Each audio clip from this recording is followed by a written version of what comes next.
Friends, welcome back to the final session on this module on Tender 101 for ARIFM. And we are going to again look into the various scenarios of the last procurement case that we discussed in the previous session. And without much ado, I bring all the scenarios to you and for our own discussion and consideration. So we were at the ballast supply tender case, in which the ballast had to be supplied at depot and then it had to be loaded in hopper wagons. And as you remember, in the last session, we looked at three bidders, X, Y, and Z. Bidder X had had offered a composite rate of 226 lakh rupees for supply of 25,000 cubic meter. Bidder Y had given a split offer, 210 lakhs for supply of ballast and 11 lakhs for loading in hopper wagons. And bidder Z had given an offer of 222 lakhs. So there was neck and neck battle between bidder Y and Z. And we also had few last accepted rates. And there we learned how to, from the LAR, how to distill different line items and then do a like for like comparison. So going back to the previous session, you remember that the supply offer of Y was 841 rupees per cubic meter, and the LAR, the adjusted LAR, was 746.4 rupees. The loading of offer of Y was 45 rupees, and the adjusted LAR was higher, 72 rupees, and the overall offer of Y was higher. And we looked at that this offer was about 8% higher, this was 37% lower, and this was about uh, 12% higher.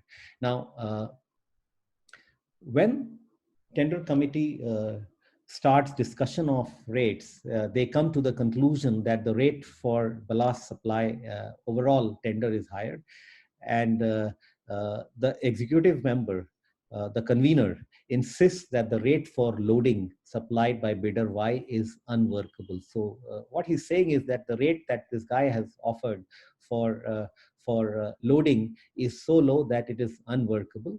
And in his mind, when he says unworkable, he assumes that while the bidder will supply the ballast, he is not going to load it in the hopper wagons. So that's the hunch. Now, in this context, if you are the part of tender committee member, what is going to be your recommendation?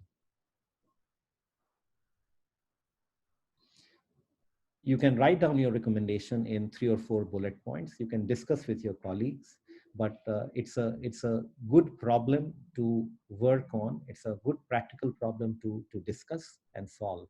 So this rate is lower. The convener says that this is unworkable.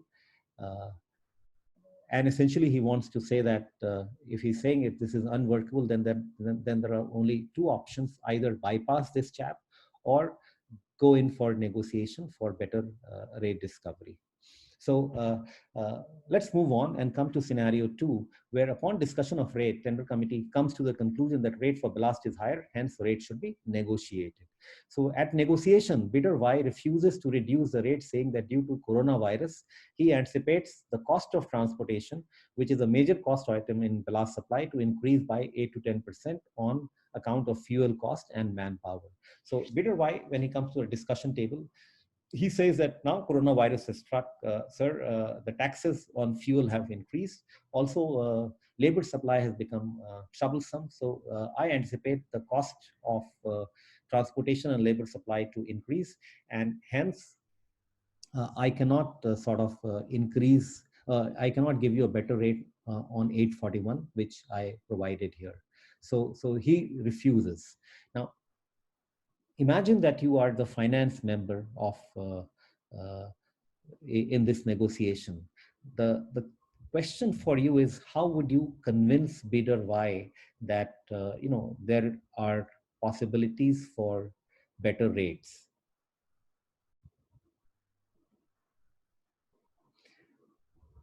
So this is important question, and if you start looking at if you start looking at the overall scenario, so and start distilling the piece of work, not the tender schedule. When you look at the work item, so essentially, how does a ballast supply happen? So if I'm a ballast contractor, I go uh, to the ballast to the ballast quarry where quarrying is takes place, and from the miner of ballast, I have a deal to source ballast. So if this ballast comes to me at a rate X, then I load it up with my cost of transportation, my cost of loading. So my nature of work is there is someone who lifts ballast and loads it into truck. From truck, these trucks are brought to the railway ballast depot, and at railway ballast depot, the blast is unloaded. So there are three core items of work. The first item involves large labor supply, loading of blast at the quarry. The second is transportation. The third is again labor element, and most importantly, the deal that I have with a quarry owner in terms of the sourcing cost of blast. So there are four crucial items, and it is very important as finance member to get handle of all the four items uh, as we get into price negotiation. Now, in the tender schedule, all these four are clubbed as one single item. Now, let's go to scenario three, and let's look at scenario three. And this says that upon the analysis of various rates, you have figured out that on average, uh, the cost of blast supply at quarry is 25 to 35% of the cost of depot supply.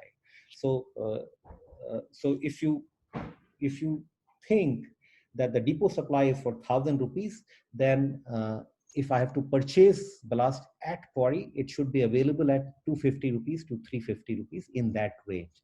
And those ranges could vary depending on the site location, uh, the profitability of quarry, uh, the machines that the quarry owner has deployed, etc. The average distance of various ballast depot is 30 kilometers from quarry head. The work difference between quarry supply and depot supply is loading of ballast at quarry, as I explained before, transportation from quarry to depot, leveling of ground at the ballast depot, unloading of ballast from trucks, and preparing 200 feet stack, which is also rigorous work. So if we are able to distill each of these work items, then as tender committee member, what would be, you know, what would be your offer to the bidder? So he has quoted 845 or 847, 841. And our maths is saying that it should be 746 instead of 841. But having understood all the items of work, list all the assumptions that you would like to make and make a counter offer to the bidder. So we move on to the fourth scenario, which is again very interesting. And again, the background remains the same. We are discussing with bidder Y, and the difference here is 12.5%. Here it is 37% less, and overall about 8% higher. Now, upon the discussion of rate, the tender committee comes to conclusion that rate for ballast is higher. Executive member insists that rate for loading and hopper is low and unworkable. All members apprehend that the bidder might not execute the work of hopper loading, and hence they make a counter offer uh, to bidder Y by clubbing both the rates. So they say that both items taken together, we are not going to give you a split rate. We are going to give you a cumulative offer of supply of ballast at depot and loading at in hopper wagon at 887.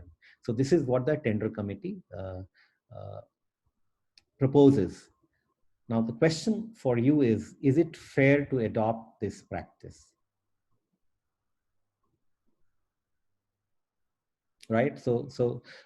And the point that you need to consider while answering this is when you make a counter offer versus negotiation, these two are two different animals, right? So a counter offer is when I make a counter offer to you. The ball is in your court whether you accept that offer or you do not accept the offer. If you accept the offer, it is well and good. If you do not accept the offer, then the tender fails. right? Whereas in negotiation, if I call you and ask you that, look, this is this, I want, and while fine, you're not reducing the rate for supply, we are fine with the rate of loading, but we want to give you a combined rate of 887. It would be great if you could agree this rate of 887 for cumulative work, both the works taken together, instead of uh, two separate items that you have quoted. Now, if the bidder agrees at negotiation tables and signs, then perhaps it is lower risk as compared to a counter offer. We move to scenario 5. Same case, everything remains the same. Upon the discussion of rate, tender committee comes to the conclusion that rate for ballast is higher and hence rate should be negotiated. At negotiation, bidder, this time, your fortunate bidder agrees to reduce the rate provided by railway administration. Uh, he agrees to reduce the rate, but he says that if you if you allow us railway land to crush the ballast, then I'll reduce the rate. Now, so he's making a counter offer. Fine, I'm happy to reduce the rate, but please allow railway land for me to work where I can use your property, and and in that sense, I'm going to reduce the rate. Now, the question for you as finance member is, what would you do if he makes this counter offer to you, or if he proposes this to you? So it's fair and square. So he says that, sir, you have so much of railway land. Why don't you allow me to work on railway land to crush the ballast? Uh, and in that case, I will allow you to reduce the rate. Now, you figure out that bidder essentially requires 5 acres of railway land, and the monthly rent for such amounts of railway land is 5,000 rupees per month for 5 acres of railway land if you lease to anyone.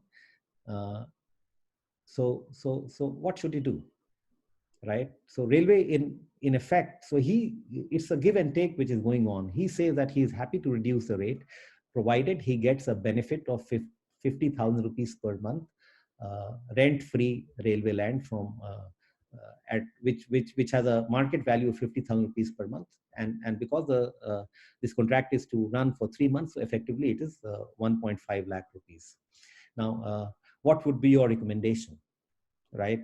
And it's very important to bear this 1.5 lakh rupees in mind, considering the difference between Y and Z was minor.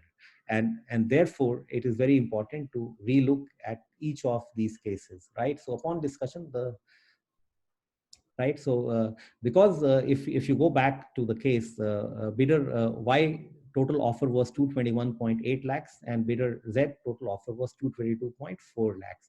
Now, if you add 1.5 lakh rupees to bidder Y's cost structure, then bidder Z becomes cheaper. And that we have to bear in mind. Now we move to scenario 3. And in this case, again, you have called bidder Y for negotiation. And he says that instead of machine crushed ballast, would you accept 50 hand crushed ballast? Right. So he says that, fine, I'm going to give you your rate, but instead of machine crushed ballast, I want to supply you hand crushed ballast. What would you do as finance member?